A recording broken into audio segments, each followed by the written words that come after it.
Not so long ago, our ancestors dreamed futures spun in thousands of directions. We came from the stars, and our future was bright.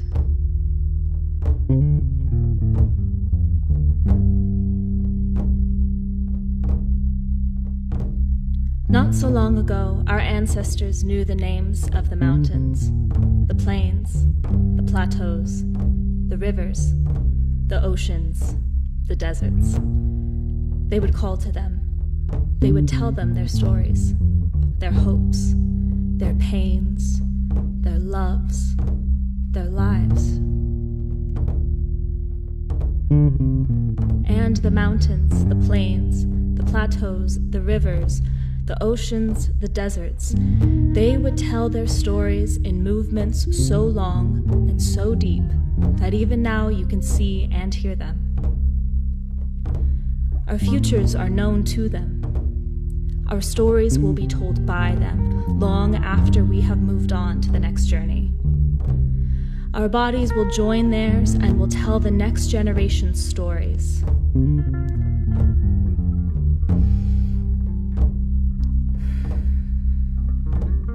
Not so long from now, our children and their children and their children will know our names.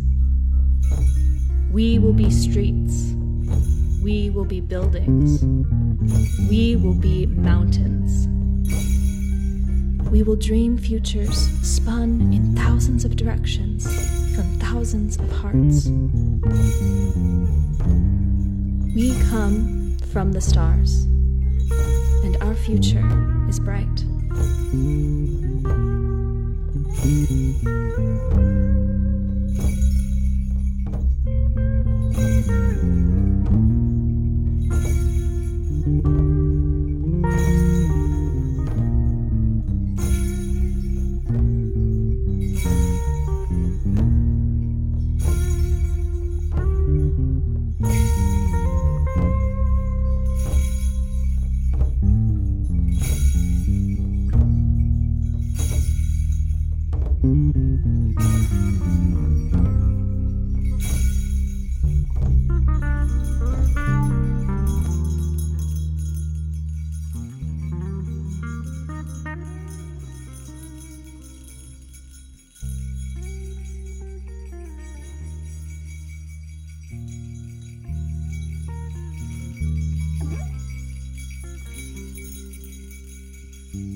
Intergenerational. Nate. As far back as I can remember, as my mother can remember, my grandmother can remember, you remember, we have been here.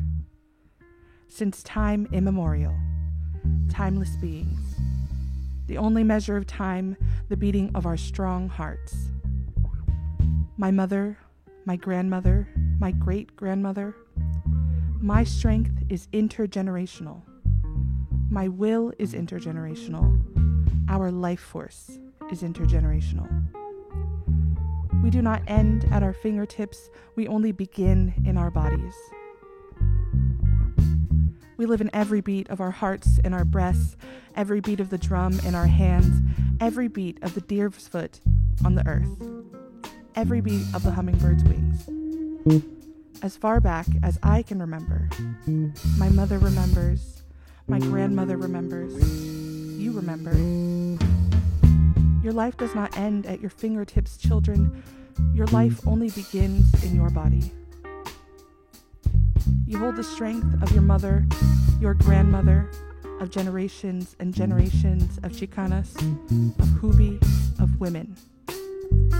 You are timeless, immortal. Chikti, forever. Wawate.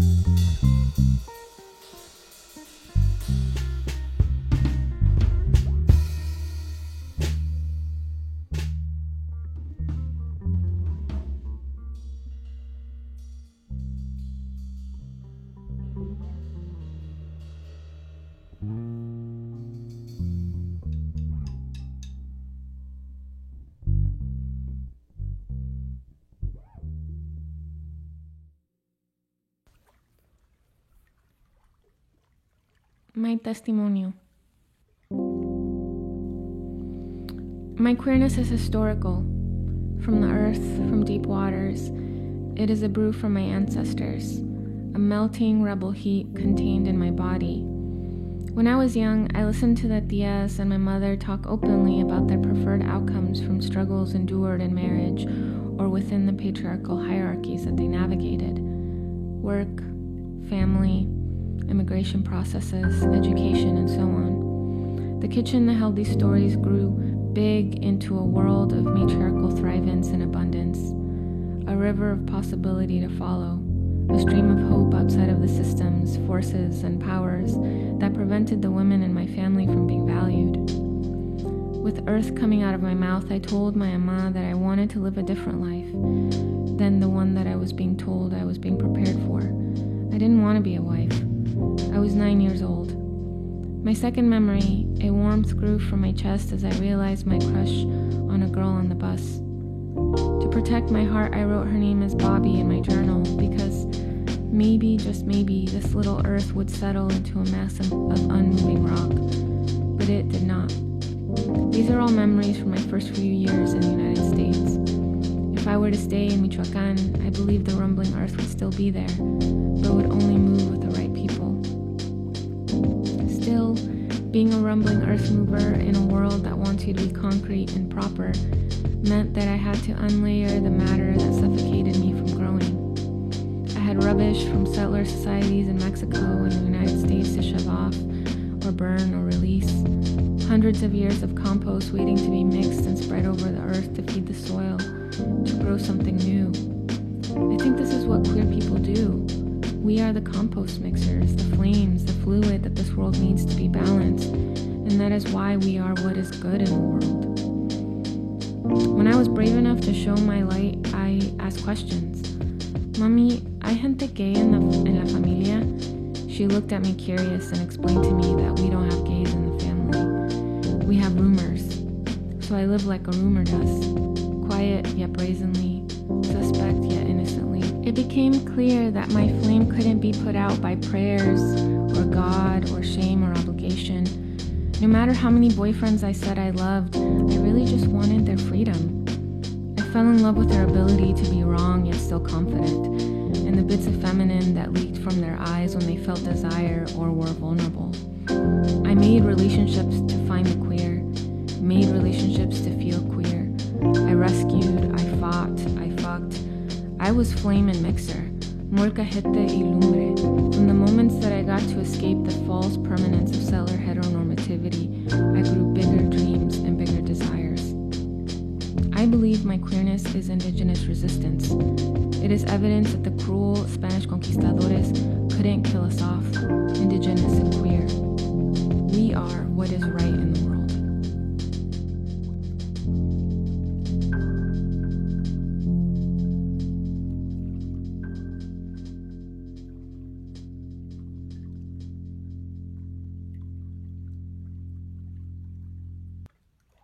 "13 years sober." 1. The pattern can be traced through some bloodlines along with questions about the root or the catalyst. Was it when the land was ripped from our flesh in the name of God? Was it after many of our ancestors left the earth before their time? Was it when our libraries were burned, when bodies were burned? You don't know, but you feel it all. 2. Do you remember being unable to touch the ground? The years that you asked, do I belong to the wind or the birds? Do they know my great-grandmother? Can they lead me to the pueblo that sits where my story begins? You begged the bottle for direction. 3. Spin, spin, spin, the cycle that felt unescapable.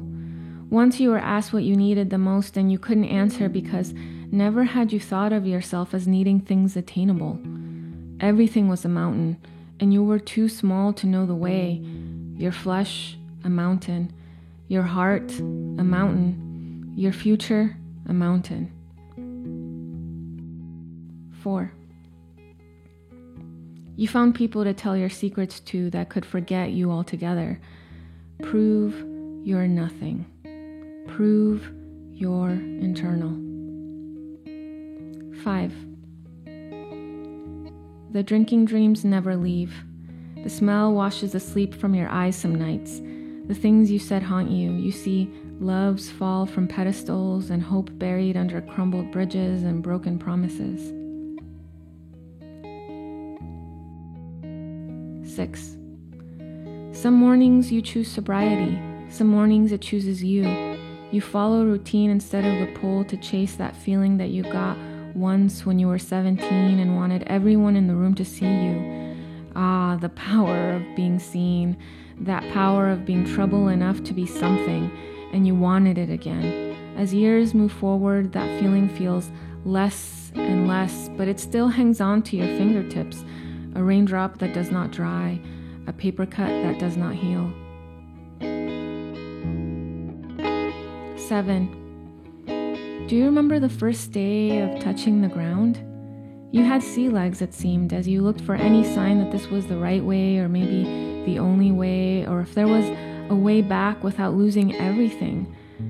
There wasn't. Not this time, but you got lucky that you had something to lose. Some don't. You feel the 24-hour chip in your hand, grooves like the leaves in your abuela's garden, and from this, you will bloom. You feel, but it will not happen without feeling thorn and open wounds. You let the earth receive you. 8. Poetry comes when you are patient.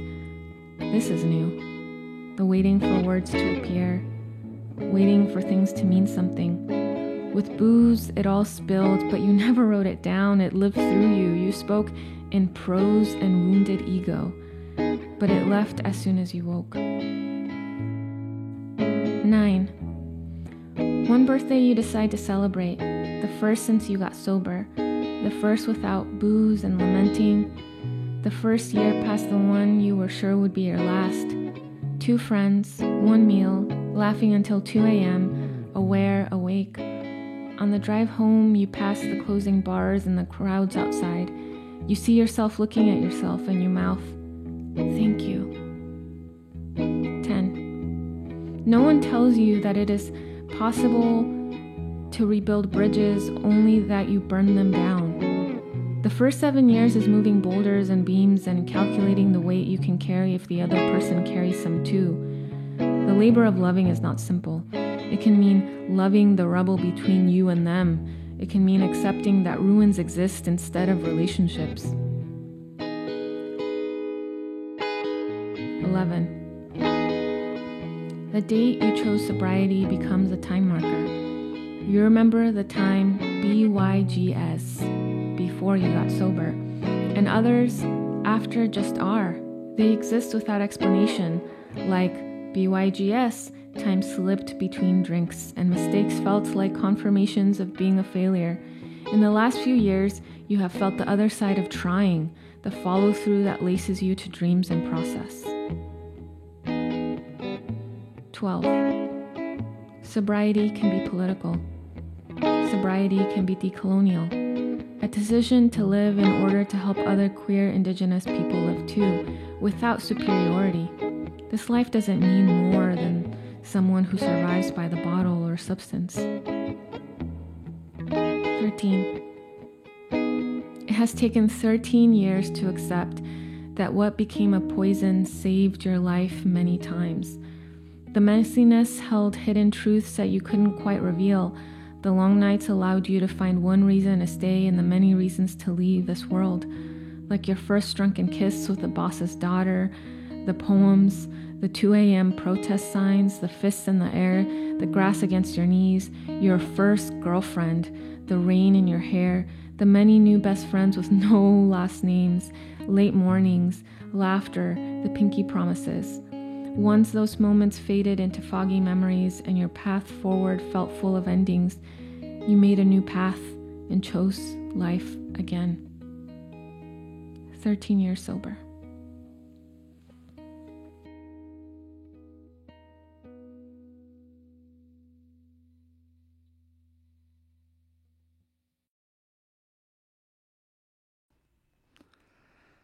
On the border. On the border you built without my permission. A line drawn in the sand, and you tell me to be on one side. According to you, the land on either side is not mine. So here I live, on the border. You always tell me, no, you're too Mexican, and you always tell me, no, you're too native. Do you speak Spanish? Because a real Mexican would know that. I guess you're just native. As if the fluency in the language of my colonizer determines my identity. Did you grow up on your res? What's your blood quantum? You're not a real native, you're a Mexican. Always asking me to prove myself to you, prove who I am as if you're in charge of who I am. Here on the border, where I am always too much and somehow never enough. Here on the border where I belong to a line in the sand and not on my own land. Here on the border where I'm a little Mexican and a little native. But your borders aren't real simply because you say they are. I am not a little Mexican and a little native. No, I am 100% all of both.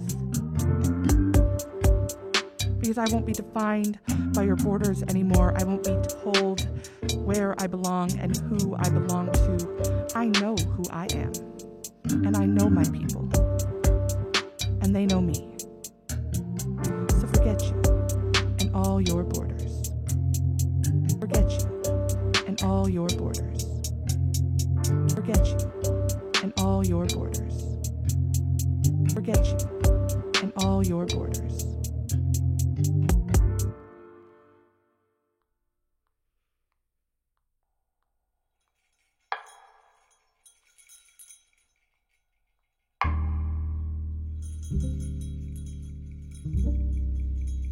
Dirty Knees. My favorite childhood memories are red. Red like the sunburn across the bridge of my nose. Days spent soaking up rays of the sun, getting as close to the color of the earth around me as possible. Closing my eyes, facing the sky, the red-orange of my eyelids looking back at me. I am burnt sienna. I hated the color pink. Not because I didn't want to be girly, but because my cousins told me not to. Don't be like the other girls. Pink like the frills they dressed me in for church. Petal pink. Pure. Pink like my tongue that trips over my own language, rough terrain I should be familiar with, and the white, hot shame of not knowing. White like snow-colored streets of a small town, the boards at the front of each class, and the skin of my bullies. White like the cream my grandmother gave me when I had spent too long in the sun. She didn't see I was trying to grow like the trees and the weeds, green. The green of rolling down hills, grass stains and nopales, dirty lake water and forest cover. Home sweet home. Yellow. Pyrex on countertops, yellowed with age. The books of pages, what felt like an escape. Daisy crowns and banana Laffy Taffy. Small happinesses. Brown like my bare toes in the sand and under fingernails after mud pies and potions. Brown like the boxes I packed my life into over and over and over, rootless. Blue. Blue ocean waves against my shins and the feeling you could be swallowed whole at any moment, ripped from the shore. The great vastness of the unknown. Purple. Bruises from falls, heartbreaks, fat lips, and dirty knees.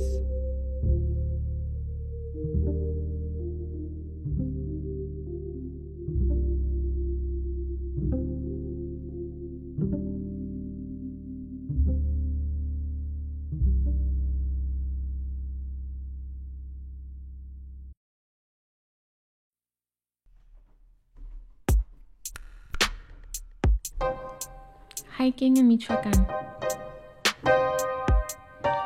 We walk into the caves with shoes that pinch toes, the smell, the screaming scent, bats stir.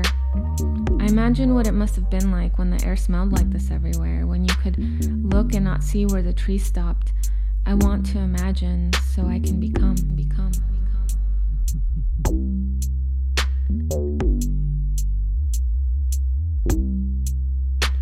On the way back, I hear the parting creatures making trail of wilderness, moving trees closer to my feet. I once was told that we are never alone, that even in stillness there is will from the elements around us that can hold us or reject us into action, and I want to believe so I can become.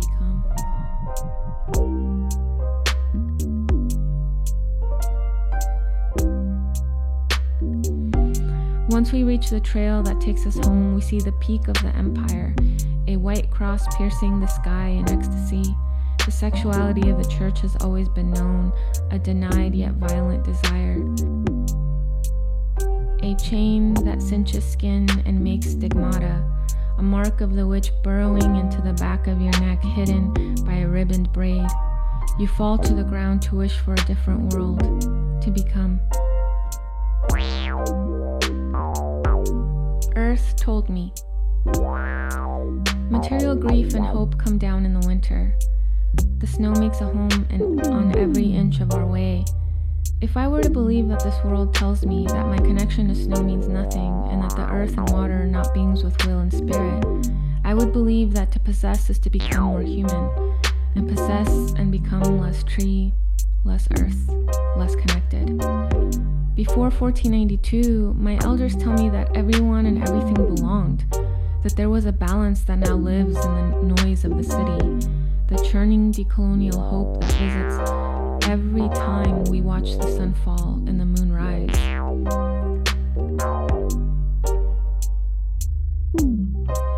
What would this land look like if every person had a home?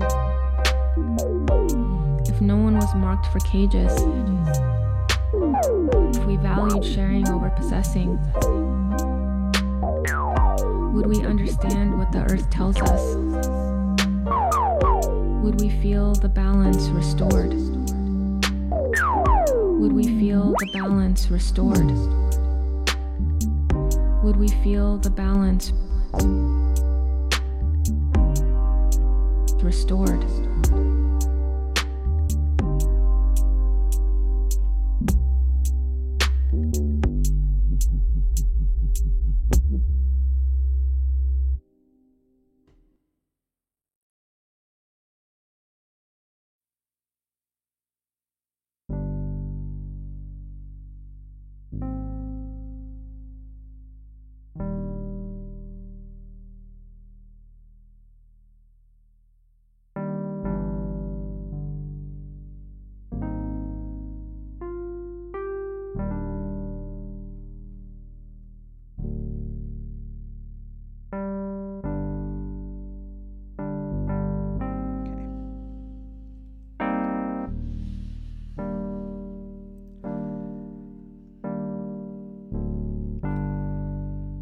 Naswa Hiapsa Bawe Kuchu Bwame.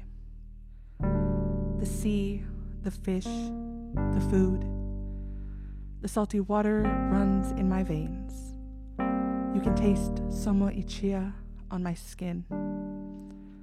Stolen from us, our relationship with the sea, survival dependent on them.